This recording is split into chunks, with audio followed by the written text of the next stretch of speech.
बिस्मिल्लाहिर्रहमानिर्रहीम अस्सलाम वालेकुम। मैं सराना इकरामुल्लाह हूँ। आज हम क्लास 3 के मैथ की यूनिट नंबर 7 और इसकी रिव्यू एक्सरसाइज को हम कर रहे हैं, तो आप इसे तवज्जो और गौर से समझें। अल्लाह आपको इम्तहानात में कामयाबी नसीब फरमाए इंशाल्लाह। और अब हम क्वेश्चन का आगाज़ करते हैं। क्वेश्चन नंबर 1 है, encircle the correct option और fill in the blank where appropriate. कहता है आपने जो करेक्ट ऑप्शन है उसको सर्कल कर देना, उसके गिर्द दायरा लगा देना है।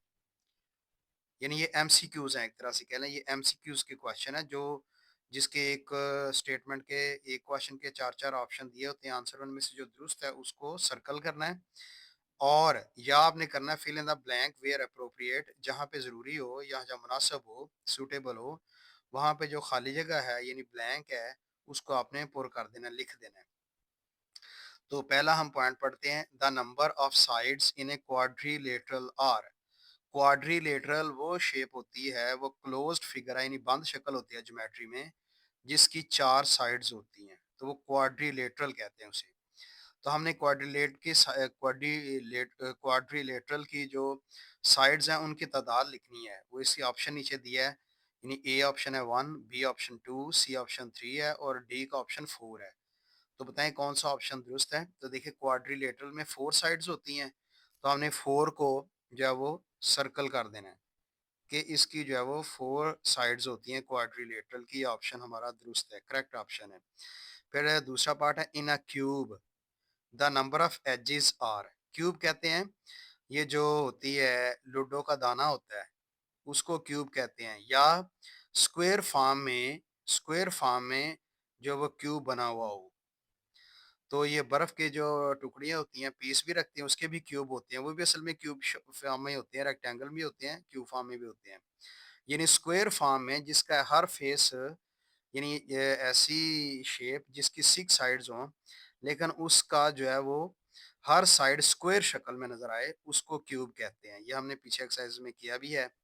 तो कहता है जो क्यूब है उसमें the number of edges are, उसमें उसके जो एजेस होते हैं यानी किनारे होते हैं, यानी जो लाइनें होती हैं, उनकी जो तादाद है वो बतानी है। तो ये भी हम आपको बताते हैं। तो इसमें जो है वो जो नंबर ऑफ एजेस हैं क्यूब के अंदर वो 12 होते हैं। तो आपने 12 को जो है वो सर्कल कर देना है। फिर इसी तरह से हम आगे नेक्स्ट पार्ट करते हैं। तो पार्ट नंबर 3 है, a pentagon has dash vertices. Vertices होता है कोने, नुक्कड़, कोना, उसको हम वर्टिसेस कहते हैं। तो पेंटागन के कितने वर्टिसेस होते हैं? पेंटागन में 5 साइड्स होती हैं और 5 ही वर्टिसेस होते हैं। तो 5 को हम सर्कल करेंगे। अब पार्ट नंबर 4 है, in the given figure A B, यानी ए बी जो है वो डॉट, आप ऊपर देखें, वो डॉट, दो डॉट्स के दरमियान एक जो है वो लाइन ड्रॉ की हुई है। तो एक एक साइड के ऊपर ए लिखा है, दूसरी साइड के ऊपर बी लिखा है। तो असल में ऐसी लाइन जिसके एक एंड पॉइंट और दूसरा एंड पॉइंट, दो एंड पॉइंट हो, तो ऐसी सीधी लाइन को जो मिलाया होता है दोनों पॉइंट्स को, इसको लाइन सेगमेंट कहते हैं। तो ये लाइन सेगमेंट ए बी है। तो ये बताया in the given figure A B जो है वो लाइन सेगमेंट है, is a dash point, line, line segment या रे। तो वो लाइन सेगमेंट हम इसके गिर्द जो है वो सर्कल लगा देंगे लाइन सेगमेंट के। फिर पार्ट नंबर 5 है। अब ये देखें, ये भी पॉइंट ए और बी है, लेकिन इसके ऊपर ए पॉइंट के ऊपर एंड पॉइंट है और बी के ऊपर एरो का साइन है। ऐसी लाइन जिसकी एक साइड पे एरो हो और एक साइड पे एरो ना हो, एक साइड पे एंड पॉइंट हो और दूसरी साइड पे एरो हो, तो ऐसी जो हम फिगर को हम कह देते हैं कि वो रे है, यानी ये शुआ है, रे है, इज अ डैश लाइन रे लाइन सेगमेंट पॉइंट। तो हमने इसको अभी पहले ही बयान कर दिया कि ये रे है, हम रे को सर्कल कर देंगे। अब क्वेश्चन नंबर 2 है। तो क्वेश्चन नंबर 2 में फिल इन द ब्लैंक्स, हमने खाली जगह पुर करना है और क्वेश्चन जो है वो हमने स्टेटमेंट को पढ़ना है और उसकी फिल इन द ब्लैंक्स के अंदर इसको लिख के इस क्वेश्चन को सॉल्व करना है। The line of symmetry divides any shape into dash equal parts. क्या था, जो लाइन ऑफ सिमेट्री होती है यानी किसी भी शेप के अगर दरमियान में हम एक लाइन खींच दें, तो इसके दो हिस्से अलग अलग, दो बराबर हिस्सों में वो अलग अलग नजर आती है, वो दोनों हिस्से एक जैसे होते हैं। तो जहाँ पे लाइन ऑफ सिमेट्री ड्रॉ की होती है, तो उससे फिर पता चलता है कि ये इसके जो फिगर है या जो शेप है उसके 2 हिस्से बराबर हिस्से हो गए हैं। तो हम उसको कह देते हैं कि ये 2 इक्वल शेप्स में उसको डिवाइड कर देती है। तो line of symmetry 2 equal parts में जो किसी भी शेप को जो अलग-अलग कर देती है, डिवाइड कर देती है। दूसरा point, the line segment has dash and points. Line segment के 2 एंड पॉइंट होते हैं। हम यहाँ पे चाहे स्पेलिंग में 2 लिख लें या यहाँ नंबर 2 लिख दें। नंबर की शक्ल में लिख दें, चाहे स्पेलिंग की शक्ल में लिख दें, अपनी मर्ज़ी है, दोनों तरह से ठीक होगा। आगे third part, a decagon shape has dash sides and dash vertices. Deka का मतलब होता है 10, गॉन का मतलब होता है साइड्स या वर्टिसेस कह लें, साइड्स कह लें। तो 10 साइड्स वाली जो शेप होती है, फिगर होती है, तो उसको डेकागन कहते हैं। तो हैज़ इसकी 10 साइड्स हैं, आप यहाँ पे 10 लिख लें, एंड 10 वर्टिसेस, और इसके 10 ही कोने होते हैं, वर्टिसेस होते हैं। हम बुक के अंदर जो है इसके आंसर्स की भी जो है वो करेक्शन करेंगे। तो पहले हम ये क्वेश्चन सॉल्व कर लें, उसके बाद उसको जो वो जिसमें जो चेंजिंग करने की ज़रूरत है वो आपको बाद में बताएँगे। पार्ट नंबर 4 है, the sum of all sides of any closed shape is equal to dash. यानी कोई भी बंद शक्ल है, क्लोज़ शेप है, बंद शक्ल है, और उसकी जो सारी साइड्स को प्लस कर लें, सारी साइड्स की लेंथ को प्लस कर लें, तो जो आंसर होता है हम उसको कह देते हैं कि वो उस फिगर का पेरीमीटर है। तो पेरीमीटर जो है ना उसके स्पेलिंग लिखने हैं, यानी PERI, उसके बाद मीटर के स्पेलिंग MET, फिर उसके बाद ER लिखना है। तो ये पेरीमीटर के स्पेलिंग आपने कंप्लीट करने हैं। पांचवा पार्ट है, टू कैलकुलेट द, आगे डैश है, in a square grid count the number of squares that are completely covered by the shape. तो कंप्लीटली में स्पेलिंग में थोड़ी मिस्टेक है। तो कंप्लीटली में COMPLET के बाद टी के बाद ई आता है, तो वो ई यहाँ नहीं लिखा गया, ये वाला साइन आप लगा दें जहाँ पे स्पेलिंग मिस्टेक है। तो यहाँ ऊपर इसका स्पेलिंग जो है ना ऊपर लिख दें ई। तो ये कंप्लीटली जो स्पेलिंग मुकम्मल हो जाएंगे। कवर्ड बाय द शेप, यानी हम अगर किसी स्क्वायर ग्रिड के उसके जो स्क्वायर ग्रिड को अगर हम मालूम करना चाहें कि उसमें कितने स्क्वायर्स हैं, यानी स्क्वायर ग्रिड हो यानी शेप हो उसमें कितने स्क्वायर्स हैं, तो हम मुकम्मल तौर पर उस शेयर को जो मुकम्मल तौर पर उस ग्रिड को कवर करती है शेप, तो ऐसी चीज़ को हम फिर क्या कहते हैं कि वो कौन-सी शेप होगी, ये वो कौन-सी जो है वो चीज़ हम मालूम कर रहे होंगे उस ग्रिड स्क्वायर ग्रिड के अंदर स्क्वायर्स की तादाद को काउंट करके। तो ऐसी जो चीज़ को हम कह देते हैं कि वो हम मालूम असल में कर रहे होते हैं उस शेप का एरिया। तो यहाँ पे एरिया लिख देंगे, AREA। चाहे ये सारे छोटे स्पेलिंग लिख लें, चाहे पहला स्पेलिंग बड़ा लिख लें, तो चूँकि मैथ में ये है ना स्पेलिंग मिस्टेक्स इतनी जो है वो काउंट नहीं होती। तो ये एरिया इसका आंसर होगा। आगे हम क्वेश्चन नंबर 3 है, क्वेश्चन नंबर 3 भी इससे मिलता जुलता क्वेश्चन है। Circle the number of sides each type of polygon has. कहता है ये पॉलीगॉन्स नीचे दी हुई हैं, ये सारी पॉलीगॉन्स हैं, ये सारी पॉलीगॉन्स के नेम है, और हर पॉलीगॉन की जितनी साइड्स हैं, आपने इस आपके सामने ये इसमें नंबर लगे हुए हैं 2 से लेकर 10 तक। तो इन नंबर में से जो नंबर दुरुस्त है उसको आपने सर्कल कर देना है।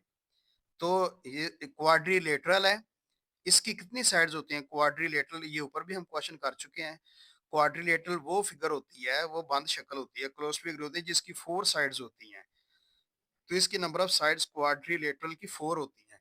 तो हम 4 को सर्कल करेंगे। तो 4 को सर्कल कर दिया, ये इसका आंसर है। फिर नेक्स्ट पार्ट है ऑक्टागोन। तो ऑक्टागोन जो है वो उसकी कितनी साइड्स होती हैं, तो ये ऑक्टा का मतलब 8 होता है। तो ये ऑक्टागन है, 8 साइड वाली जो फिगर होगी उसको ऑक्टागन कहेंगे। तो देखें ये सर्कल आपने इस तरह से लगाना है 8 के गिर्द, बाकी नंबर सारे छोड़ देने हैं। आगे हेक्सागोन, हेक्सा का मतलब 6 होता है। तो गॉन का मतलब साइड, 6 साइड्स वाले फिगर को हम हेक्सागोन कहते हैं। तो 6 को सर्कल कर दें और सर्कल वाज़े नज़र आना चाहिए। फिर उसके बाद ट्राइएंगल है।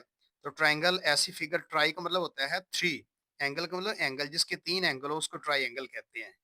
तो 3 जो है नंबर आप देख लें तो यहाँ पे 3 है, इसको 3 को सर्कल कर दें, ये इसका आंसर है। फिर आगे डेकागॉन है, डेका का मतलब होता है 10, तो gone mean side, decagon 10 side वाली फिगर को हम डेकागॉन कहते हैं। तो ये क्वेश्चन भी हम पीछे कर चुके हैं, तो 10 को सर्कल कर दें और ये इसका जो आंसर है। फिर आगे है पेंटागॉन, पेंटागॉन, पेंटा का मतलब होता है 5, gone mean sides, pentagon mean 5 side वाली फिगर, उसको पेंटागॉन कहते हैं। तो 5 नंबर 5 को यहाँ पे सर्कल करना है। तो इस तरह से इस पार्ट के जो है ना वो सारे आंसर कंप्लीट हो गए। अब हम क्वेश्चन नंबर जो है वो नेक्स्ट स्टार्ट करते हैं। अब हम इस क्वेश्चन को सॉल्व करेंगे। क्वेश्चन नंबर 4 है। तो लिखा है क्वेश्चन में स्टेटमेंट दी है राइट, फ्लिप, स्लाइड और turn to tell how each figure was moved. तो देखिए 3 नाम लिखे हैं। एक है फ्लिप है और दूसरा है स्लाइड और तीसरा नाम है टर्न। तो ये तीनों नाम में से ये फ्लिप लिखे हैं या स्लाइड लिखे हैं या टर्न लिखे हैं, ये हमने हर तस्वीर को नीचे देखना, पार्ट ए से लेकर पार्ट आई तक इसके जब वो क्वेश्चंस हैं, तो इन पार्ट्स को हमने देखना है। हर एक पार्ट में दो दो फिगर दी हैं आमने सामने। इन फिगर को दोनों को देख के बताना है कि वो फ्लिप है और नीचे लाइन दी हुई है, लाइन के ऊपर इसका नाम लिखना है। अगर तो फ्लिप होगी तो फ्लिप लिखना है, अगर स्लाइड है तो स्लाइड लिखना है, अगर वो टर्न है तो हमने इसको टर्न लिखना है। स्पेलिंग हमने नीचे लिखनी है टर्न। तो हम पहले ये देख लेते हैं फ्लिप कौन सी शेप होती है, स्लाइड कौन सी है और टर्न कौन सी है। इन तीनों के कॉन्सेप्ट को हम समझने के बाद हम इन क्वेश्चन को सॉल्व कर सकेंगे। तो देख लें यहाँ पे ये है फ्लिप है और दूसरा नाम है स्लाइड और तीसरा नाम है टर्न। तो ये तीनों को हम एक एक करके जो है वो स्टडी कर लेते हैं, लेकिन पहले देखते हैं कि ये फ्लिप, स्लाइड और टर्न क्या है। तो ये असल में ट्रांसफॉर्मेशंस हैं। ये तीनों जो है फ्लिप है, स्लाइड है, ये टर्न है, ये ट्रांसफॉर्मेशंस हैं तीनों ही। ट्रांसफॉर्मेशंस क्या होती हैं? Transformations are changes that are made to any shape. Flip reflection, flip का दूसरा नाम रिफ्लेक्शन है। टर्न इसका दूसरा नाम रोटेशन है। एंड स्लाइड इसका नाम जो है ट्रांसलेशन है। Are the positional changes we can make to a shape. तो असल में ट्रांसफॉर्मेशंस में यहाँ पे उन्होंने एक्सप्लेन कर दिया कि वो पोजिशनल चेंजेस हैं, यानी उसकी पोजीशन में चेंज आ जाए शेप की। शेप एक जैसी होती है लेकिन उसकी पोजीशन में चेंज आने से शेप वही रहती है, लेकिन उसकी जो है वो साइज छोटा बड़ा हो जाएगा। तो वो हमने बताना है कि वो ट्रांसफॉर्मेशन जो है, यानी फ्लिप की ट्रांसफॉर्मेशन क्या है, यानी पोजीशनल चेंज, स्लाइड की पोजीशनल चेंज क्या है, या टर्न की जो वो ट्रांसफॉर्मेशन या पोजीशनल चेंज क्या है। तो जैसे अभी हमने पढ़ा फ्लिप को, जो है फ्लिप का दूसरा नाम रिफ्लेक्शन है। रिफ्लेक्शन हमें जो है वो चूंकि आमतौर पर स्टडी बार बार किया होता है, इसको साइंस में भी किया होता है। तो रिफ्लेक्शन जो है किसी भी चीज का अक्स होता है। फिर इसके बाद टर्न है, टर्न रोटेशन, यानी किसी को चीज को घुमाएं या रोटेट करें तो वो टर्न की फॉर्म में उसकी जो है वो पोजीशन बदल जाती है। और तीसरी चीज है स्लाइड। स्लाइड ये ट्रांसलेशन कहते हैं।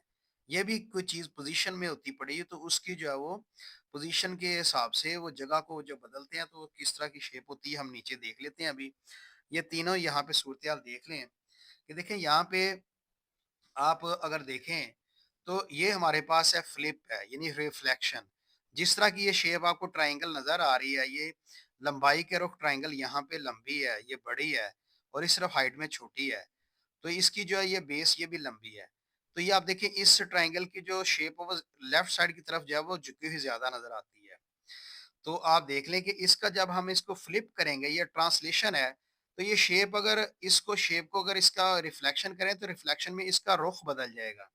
यानी अगर ये छोटा सा आप देख लें, ये काम ये देखें, हमारे हमने ये एक छोटी सी या ये बनाई है, ये एक ट्रायंगल बना ली इसी साइज की जो साइज दिया हुआ है। हम इस ट्रायंगल को अगर हम इस इसके ऊपर रख दें तो ये ट्रायंगल जो है हमें नजर आती है। ये बनी हुई ट्रायंगल यहाँ पे नजर आ रही है हमें।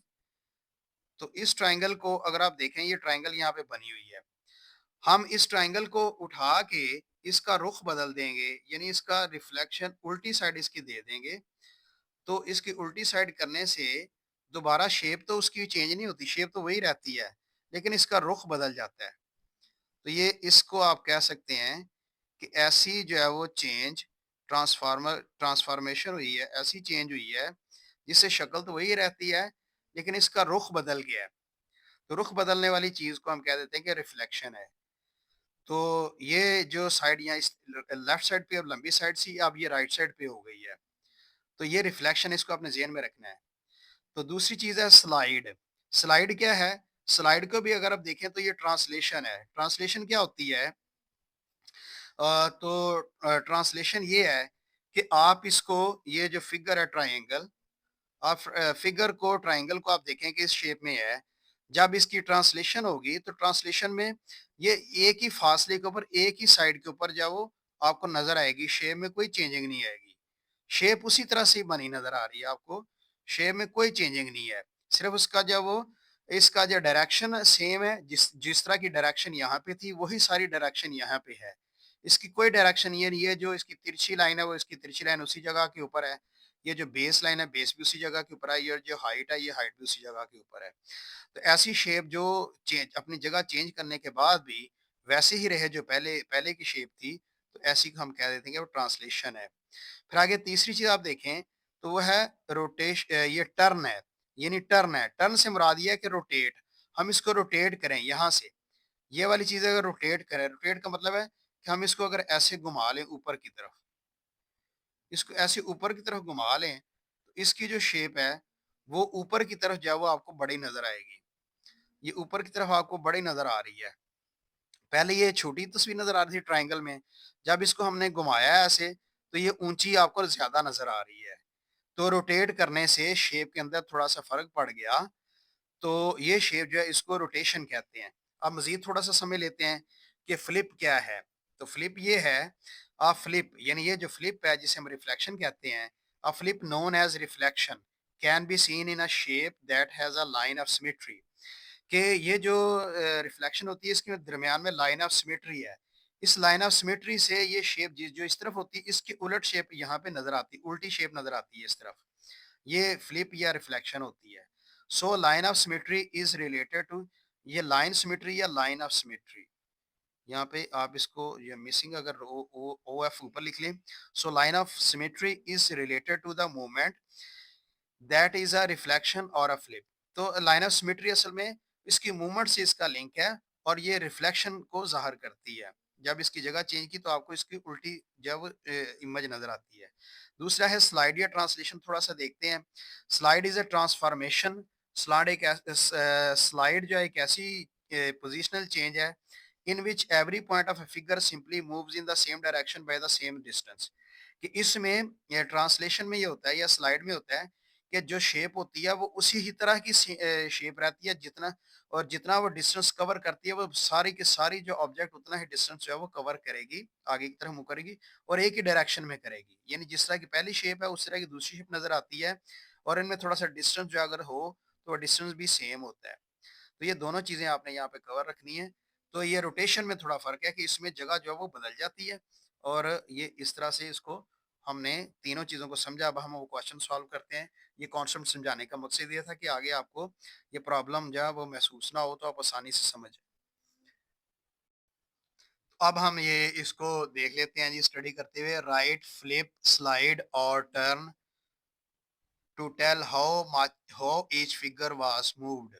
कहता है फिगर को जो मूव किया है उसमें बताएं कि फ्लिप कौन सी है, स्लाइड कौन सी, टर्न कौन सी। यानी अगर वो कह रहा है कि अगर फिगर को हम मूव करें, फिगर की जगह बदलें, तो जगह बदलने के बाद वो फ्लिप होएगी या स्लाइड होगी या टर्न होगी।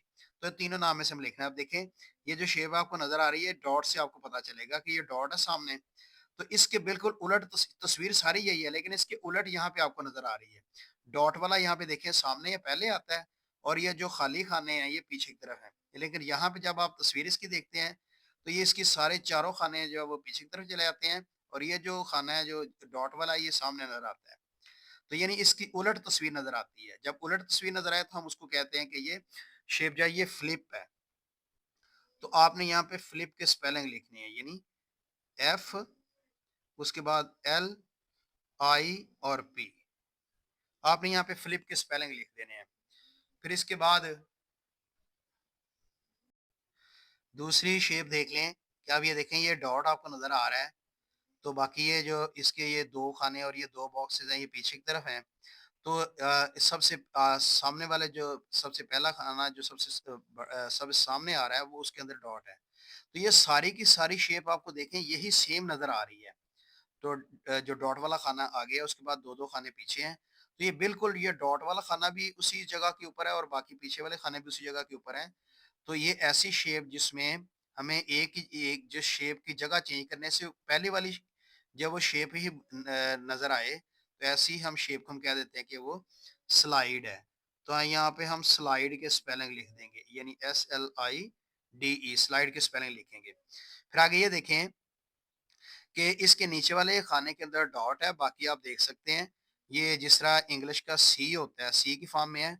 और इसको अगर रोटेट करें, इस तरह ऐसे घुमा दें इस फिगर को, यानी इस तरफ से ऐसे घुमा दें फिगर को। मैं वैसे ये एरो साइन समझाने के लिए लगा रहा हूँ। तो ये फिगर जो है ना ऐसे घूमते हुए ये शक्ल इख्तियार कर लेगी। तो इसका मतलब रोटेट किया है, इसको इसको घुमाया है, रोटेट किया है, तो ये इसकी शक्ल बन गई। तो पहले वाली शक्ल से ही शक्ल में आ गई। तो ऐसी शक्ल को हम कह देते हैं कि वो टर्न होती है, यानी जिसको हम रोटेट कर दें, रोटेट करने से जगह बदल जाए उसकी, तो उसको हम टर्न कहते हैं, रोटेशन भी कहते हैं।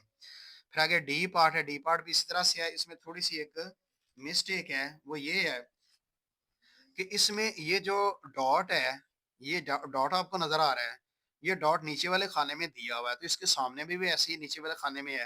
लेकिन ऊपर वाले खाने में यहाँ पे ये डॉट दिया हुआ है, लेकिन यहाँ पे ऐसा नहीं है, यहाँ पे डॉट नहीं दिया हुआ।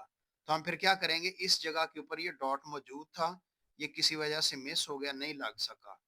तो हम ये डॉट यहाँ पे खुद ही लगा लेंगे, रेड कलर का या पिंक कलर कर लें, इससे फर्क नहीं पड़ता।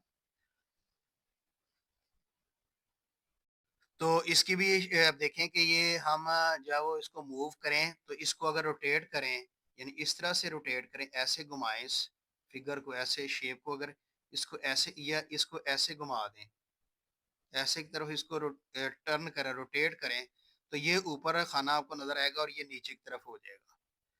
तो ऐसी फिगर जो घुमाने से, रोटेट करने से अपनी जो वो जगह बदल ले, ऐसी शेप को हम कह देते हैं कि वो टर्न है। तो यहाँ पे ये शेप को भी हम टर्न लिख देंगे। और इसी तरह से टर्न के स्पेलिंग लिखने के बाद TURN, फिर आगे ई पार्ट है। इसमें आप देखें कि ये जो सबसे सामने वाला खाना है उसके अंदर डॉट है, बाकी पीछे वाले खाने जो उसी तरह से बगैर डॉट के हैं। तो इसी तरह की शेप, ये पीछे वाले जो खाने हैं यहाँ पे इसके देखो इधर पीछे नजर आ रहे हैं, और डॉट वाला खाना जो सामने है ये इसके सामने बिल्कुल क्लोज नजर आ रहा है। यानी इस शेप का उल्टी शेप हमें यहाँ पे नजर आ रही है। तो जो शेप जब उसके उलट नजर आए, जिस तरह ये पार्ट ए में आपने देखा, तो यहाँ पे भी ऐसे ये उलट शेप नजर आती है, तो ऐसी शेप को हम कह देते हैं कि ये फ्लिप है। तो फ्लिप के हमने स्पेलिंग लिख देने हैं, यानी FLI और P। फिर नेक्स्ट पार्ट एफ है। इसमें आप देखें कि ये नीचे वाले खाने में डॉट है, और लेफ्ट साइड के ऊपर कोई डॉट नहीं, दोनों खानों में ऊपर भी कोई नहीं है। तो ये सारी की सारी शेप, इनकी जगह बदलने के बाद यही शेप दोबारा हमें नजर आती है, यानी सेम डिस्टेंस पे और सेम डायरेक्शन के ऊपर। तो ऐसी शेप को हम कह देते हैं, ये हम इसको चेंज करने से इस शेप का नाम जो है वो हमें याद है कि ये है, ये स्लाइड है जो पार्ट नंबर हमने बी में की थी। तो इसको स्लाइड कहेंगे, यानी इसको इसकी जगह चेंज करने के बावजूद इसकी शेप में फर्क नहीं पड़ता। इस तरह से जी पार्ट है, जी पार्ट भी बिल्कुल ऐसे ही है। ये एल की शक्ल है और नीचे देखिए इस खाने के अंदर डॉट है, तो ये भी एल की शक्ल है, इसी खाने की तरफ डॉट है। ये दोनों इस शेप की जगह बदलने से कोई फर्क नहीं पड़ा शेप के अंदर। तो ऐसी शेप को हम कह देते हैं कि ये स्लाइड है। हम स्लाइड की स्पेलिंग लिख देंगे, यानी SLI और DE। फिर नेक्स्ट एच पार्ट है। एच पार्ट में आप देख लें कि इसको अगर ये सामने वाला जो डॉट है ये आपको नजर आ रहा है खाने में, बाकी पीछे वाले खाने इसलिए हैं। अगर इसको रोटेट करें, ऐसे रोटेट कर दें, यानी इसको ऐसे घुमा दें या पकड़ के ऐसे घुमा दें, इसको रोटेट कर दें, तो ये खाना नीचे की तरफ आ जाएगा, बाकी ये जो खाने हैं ये ऊपर की तरफ आ जाएंगे। तो जिस चीज को हम रोटेट करने से उसकी जगह बदल दे साइड्स की, तो उसको हम कह देते हैं कि वो टर्न है। तो हम इसका नाम टर्न लिख देंगे, और TURN इसकी स्पेलिंग लिख दें। आगे नेक्स्ट आई पार्ट है, लास्ट पार्ट है। इसमें आप देखें कि जो सामने वाले खाने के ऊपर डॉट है, बाकी पीछे वाले खाने जो है बिल्कुल खाली हैं। तो इसके बिल्कुल इसी तरह अपोजिट यही शेप सारी उल्टी यहाँ पे नजर आती है।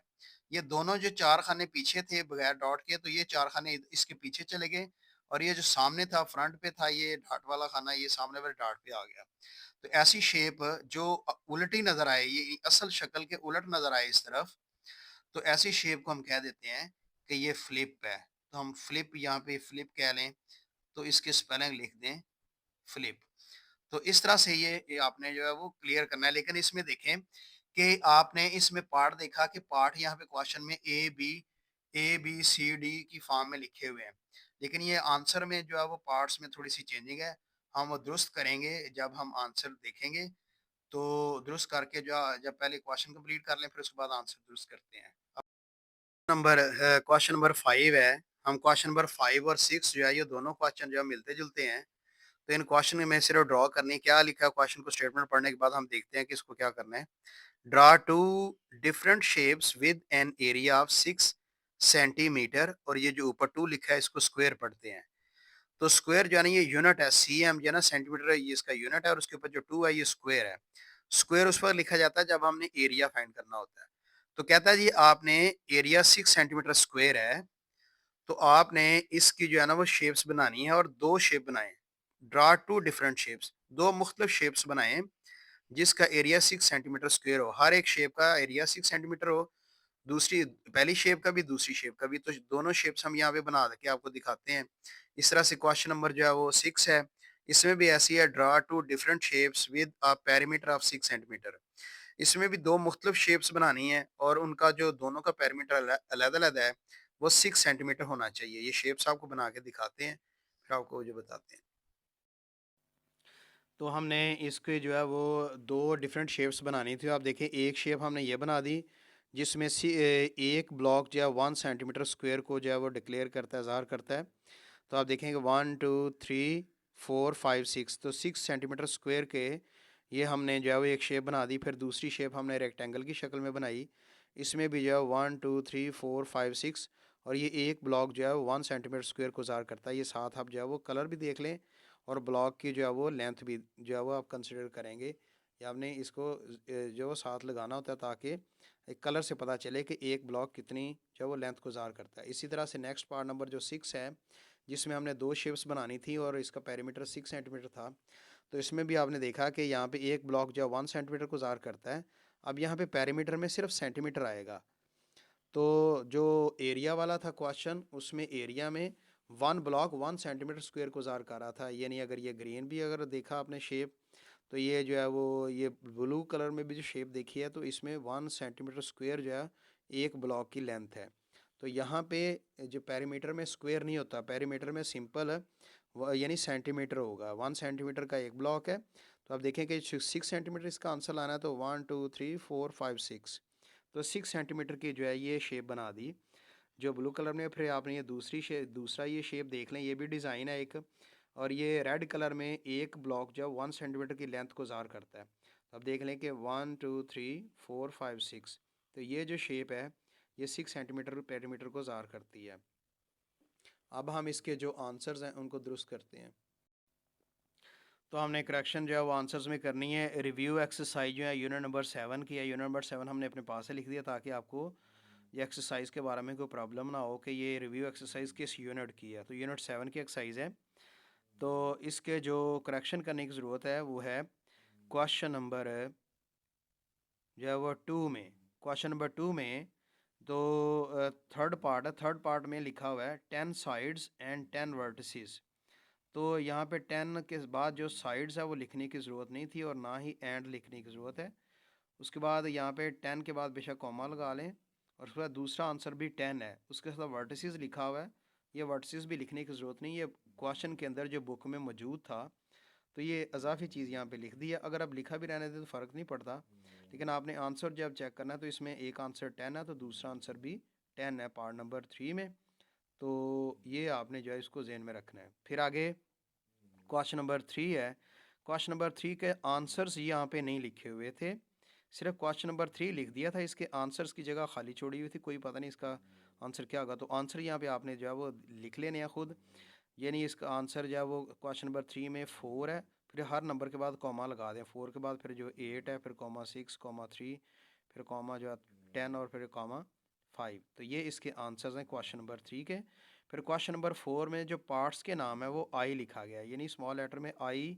फर्स्ट पार्ट को, दूसरे पार्ट को डबल आई, फिर आगे ट्रिपल आई, फिर आगे आई वी और फिर वी, फिर वी आई और फिर वी आई आई, और वी जो है वो ट्रिपल आई, और उसके बाद फिर आई एक्स है। तो ये इसके जो क्वेश्चंस हैं वो इसमें नहीं लिखे हुए। क्वेश्चन में लिखा हुआ है क्वेश्चन नंबर 4 में पहला जो पार्ट है उसको ए का है, तो आपने इसको सर्कल करके यहाँ पे ए लिख लें।